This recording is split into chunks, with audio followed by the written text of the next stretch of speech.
That's not the type of language, folks, we usually get from within inside Buckingham Palace. That's not the type of language courtiers working on behalf and closely with King Charles and Prince William usually choose to put in the public domain.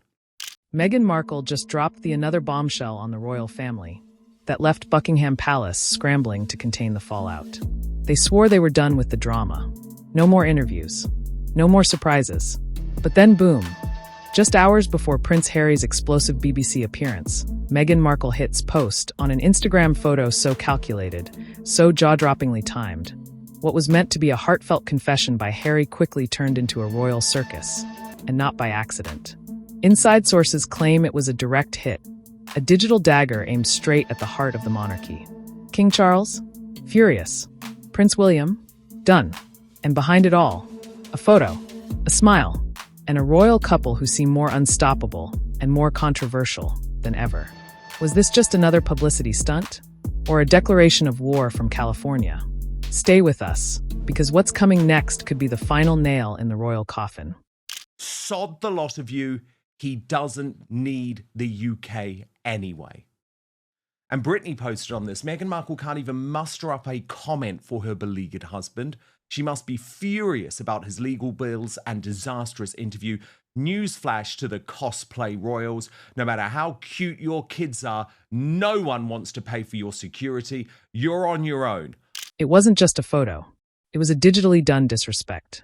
A carefully lit, seemingly candid image of Prince Harry and Meghan Markle, arms wrapped around each other, standing beneath the California sun. Casual, confident, defiant. The caption, just vague enough to sound innocent, but sharp enough to sting. Living in truth, not tradition. And the timing? Not a coincidence. It dropped just 47 minutes before Harry's much-hyped BBC interview was set to air. An interview that had royal insiders biting their nails already. But this post changed everything. Headlines exploded with analysis of the photo. Was it a message to the palace? A distraction tactic?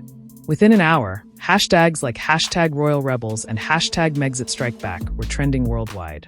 Meghan's fans called it iconic. Royal loyalists called it sabotage. But one thing was certain, this wasn't a coincidence. This was choreography. And as the press dug deeper, it became painfully clear. The Sussexes weren't just telling their story. They were controlling the entire royal narrative. But the post was not the only thing. There was something that royal palace was unaware of. I mean, the whole thing just screams of Harry's paranoia. And the picture itself is just really offensive.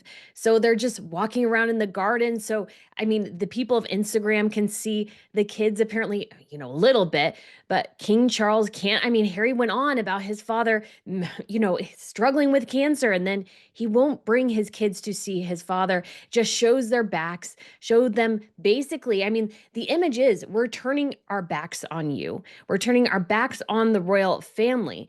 While Harry is still attempting to make reconciliation efforts, I mean, honestly, it's such mixed messaging, but I can understand why the palace is furious. They have done everything in their power to allow Harry and Meghan to have their own private life, you could say, and then all Harry and Meghan do is throw mud at them. And I think the palace needs to take a firm stand here and start to make the efforts to sever any and all ties with Harry and Meghan. If the Instagram post was the spark, the BBC interview was the explosion. Sitting across from the interviewer in a somber studio, Prince Harry looked calm. But behind that calm was fire. And what he said next would send tremors through the very foundations of the royal family. He didn't hold back. In measured words, Harry described the deep loneliness of palace life, the cold silences after Meghan's cries for help, and a family that, in his words, closed ranks when it should have opened its arms. He said he felt disposable, like the spare everyone wanted silent. And then came the line that chilled the air. They were more concerned about headlines than our safety. It wasn't just emotional, it was surgical. He questioned the motives behind stripping them of royal security, implying it was punishment for leaving or punishment for speaking out. He stopped short of naming names, but the shadows were unmistakable. When asked if Prince William supported him, Harry responded with a pause, then a careful, "We're on very different paths." That's all I'll say. It wasn't just a confession, it was a declaration. Behind his calm delivery was a wounded man, lashing out not with rage, but with truth. Or at least his truth. And as that truth echoed across headlines and Twitter feeds, the royal family found itself cornered again, only this time by one of their own. The reaction behind royal walls? One word: eruption. As Harry's BBC interview aired across the UK and the world, the royal corridors of Buckingham and Kensington Palace went into full crisis mode. Insiders say the timing of the Instagram photo, followed by Harry's damning statements, felt like a calculated ambush. According to a senior royal aide, King Charles was blindsided and enraged. Another insider put it more bluntly. They saw it as a declaration of war, plain and simple. The king, already navigating fragile public approval, was reportedly deeply hurt by Harry's implications, especially the accusations of prioritizing image over family. But the part that cut deepest? The indirect jab about security and silence. Charles had tried, quietly, to keep communication open with his son. Now, that door slammed shut. But if Charles was stunned, Prince William was livid. Sources close to William say he saw the entire stunt, both the photo and the interview, as nothing more than a PR ambush. He's said to have told a close friend, "Enough is enough. If he wants war, he'll get silence." Royal press secretaries were thrown into overdrive. Carefully crafted statements were reviewed, then scrapped. Aides advised against retaliation. The family stuck to their decades-old rule. Never complain, never explain. But internally, the walls were shaking, and whispers began circulating. Was this Meghan's orchestration all along? The moment that Instagram post hit the feed, the narrative shifted. And that's no accident.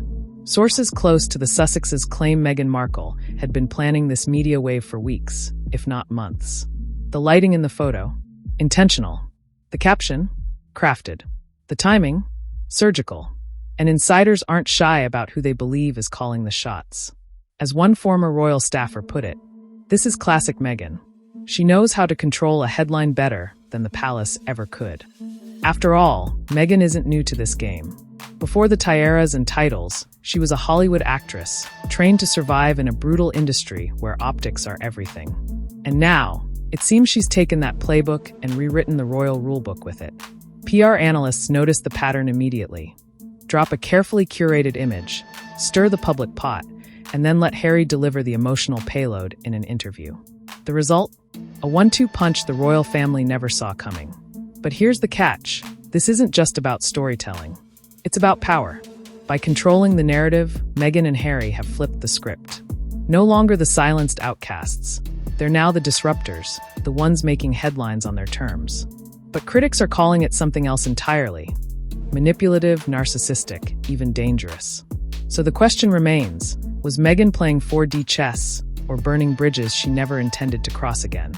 At the center of Harry's BBC bombshell and Meghan's calculated photo drop was one issue that cuts deeper than drama or duty: security. Stripping the Sussexes of official royal protection wasn't just a bureaucratic decision, it was a message. And Harry made it crystal clear in the interview. It wasn't just about titles or duties. It was about safety, about our family. Behind palace doors, the debate over Harry and Meghan's security had already caused serious rifts. Some insiders argued that stepping away from royal duties meant stepping away from royal privileges. Others, including certain senior staffers, reportedly warned the decision would backfire. And it has. Harry's legal battles against the UK government over security funding have only fueled the fire. He's essentially saying, "You forced us out, and now you're punishing us for leaving." But the palace sees it differently. They argue Harry can't demand taxpayer-funded security while jet-setting across the globe doing Netflix deals, publishing memoirs, and launching streaming shows aimed at exposing the very institution that once protected him. Worse still, the argument over security isn't just about bodyguards, it's about trust.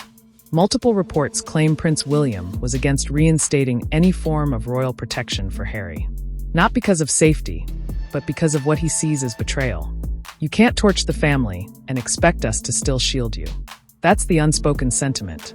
What was once a family matter is now a legal war, a media circus, and a public relations nightmare. And it's not over.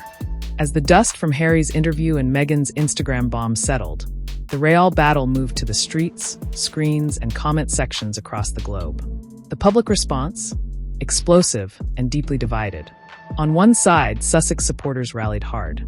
social media lit up with praise. Harry is finally speaking his truth. Meghan is a queen in her own right.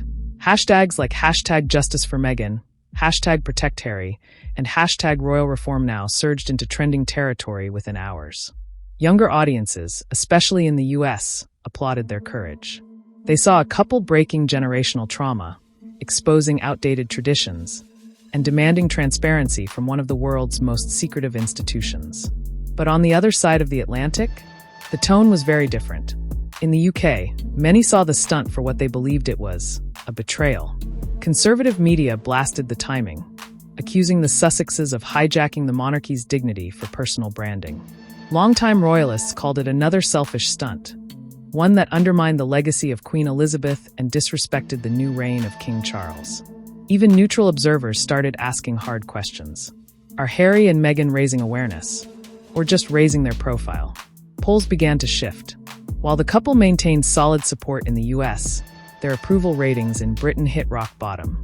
One royal insider warned, "They're winning the global PR war, but losing the hearts at home." And that may be the most dangerous shift of all. Once inseparable, now irreparably divided. The world remembers Prince William and Prince Harry walking side by side behind Princess Diana's coffin. Two boys united by grief. But today, that bond has shattered into something colder, sharper, and far more dangerous than royal protocol will ever admit. Since Harry's BBC interview aired, insiders claim William has gone completely radio silent. No calls, no texts, not even the formality of a royal message. One source close to Kensington Palace said it bluntly. William feels betrayed. He believes Harry's crossed a line that cannot be uncrossed. And it's not just about the interview. It's the book, the Netflix docuseries, the public accusations, the veiled shots at Kate, the constant headlines. William, the future king, is reportedly livid that his own brother continues to tarnish the family name while living abroad, profiting off royal secrets and painting the monarchy as a cold, unfeeling machine. For William, loyalty isn't optional, it's sacred. But for Harry, silence equals complicity. He's said to believe that William's refusal to defend him and Meghan from media attacks is its own form of betrayal. And so, what was once a brotherly bond has morphed into a full-scale standoff. No reconciliation talks. No public gestures of unity. Just two futures, one wearing the crown, the other rewriting the rules. Royal insiders fear this isn't a temporary rift. It's the new normal, and it may just be the death knell of the House of Windsor as we knew it. If you thought Meghan Markle was done shaking the palace, think again. Because according to multiple insiders and Hollywood leaks, Meghan isn't just building a brand. She's laying the groundwork for her next power move. And it could be her most controversial yet. Whispers from Los Angeles claim Meghan has been quietly in talks with top streaming platforms. Not just for documentaries, but for scripted royal dramas. That's right, fictionalized versions of real royal scandals. Think The Crown, reimagined by the woman who lived through it. The speculation doesn't end there. Reports say Meghan's inner circle has floated the idea of a political career, possibly even a Senate run in California. While nothing has been confirmed, the ambition is there, and the timing, suspiciously perfect. The Instagram comeback, Harry's interview, and new PR waves all seem to be part of a bigger, global narrative. Critics argue she's weaponizing her royal past to carve out a Hollywood-fueled future. Supporters say she's simply reclaiming her story and turning trauma into power. But inside the palace, the fear is rising.